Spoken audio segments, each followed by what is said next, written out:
Welcome to PDFRun. In this video, we'll guide you on how to fill out Form 941. Form 941, or Employer's Quarterly Federal Tax Return, is a 3-page form by the Internal Revenue Service, IRS. Businesses file it quarterly to report income taxes, Social Security taxes, and Medicare taxes deducted from their employees' paycheck. This form consists of 5 parts, and a payment voucher.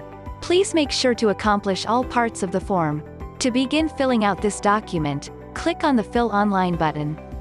This will redirect you to PDFRun's online editor. First, please fill out the following information: Employee Identification Number, EIN, legal name, trade name, if applicable, and full address. On the upper right side, check the box to determine the quarter you are reporting. For Part 1, enter the required information. On Line 1, enter the number of employees on your payroll for the quarter. On Line 2, provide the total wages, tips, and other compensation such as sick pay, commissions, and bonuses paid to all employees during the filing period. On Line 3, provide the total federal income tax deducted from employees' paycheck. On Line 4, in this portion, check the box if no employee compensation was subject to Social Security or Medicare tax. On Lines 5A and 5D, calculate your tax obligations according to their classifications.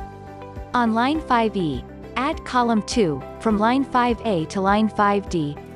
On Line 5F, enter the tax due from your Portion 3121Q, Notice and Demand, if applicable.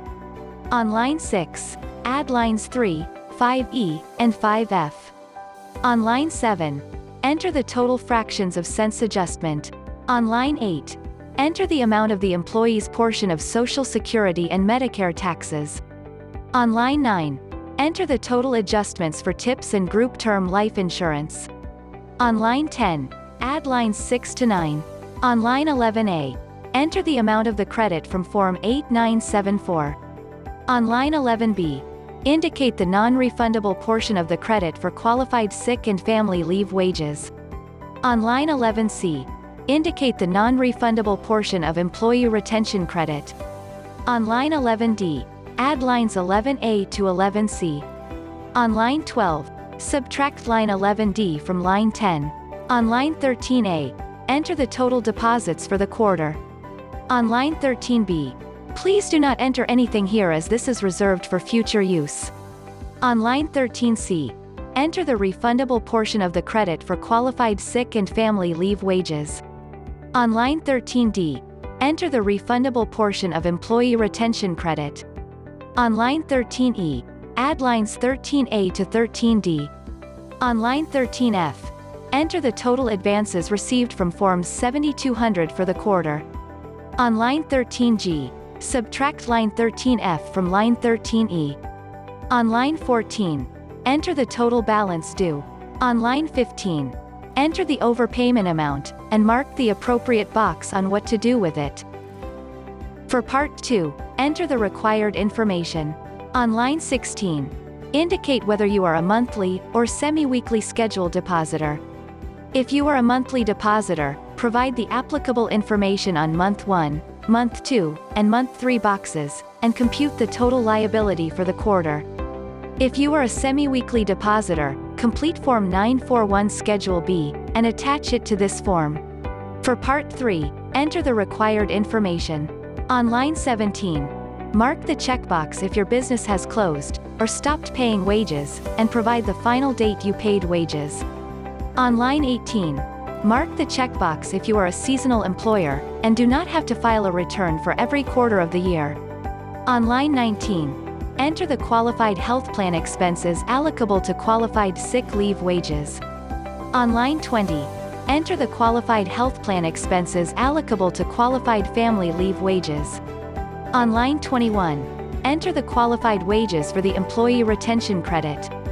On Line 22, enter the qualified health plan expenses allocable to wages reported on Line 21. On Line 23, enter the credit from Form 5884C, Line 11, for this quarter.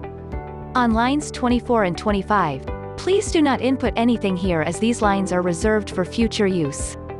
For Part 4, please use this section to permit a third party, including an accountant, lawyer, or tax professional, who can discuss this form with the IRS on your behalf. Check the box if you will allow them, or not. Provide the name, contact number, and a 5-digit personal identification number, upon granting authorization. For Part 5, please sign, and provide the date when signed, to validate all the provided information. Also provide your daytime phone number for contacting purposes. If you paid someone to complete this form on your behalf, the Paid Preparer Use Only section must be filled out with all the necessary information indicated. And lastly, for the payment voucher, please enter your EIN, the amount to be paid, the tax period, business name, and full address. Review and double-check if all entered information is correct and accurate. Once finished, click on the Done button to save, download, and print Form 941. To learn more about this form or find other fillable templates, visit www.pdfrun.com.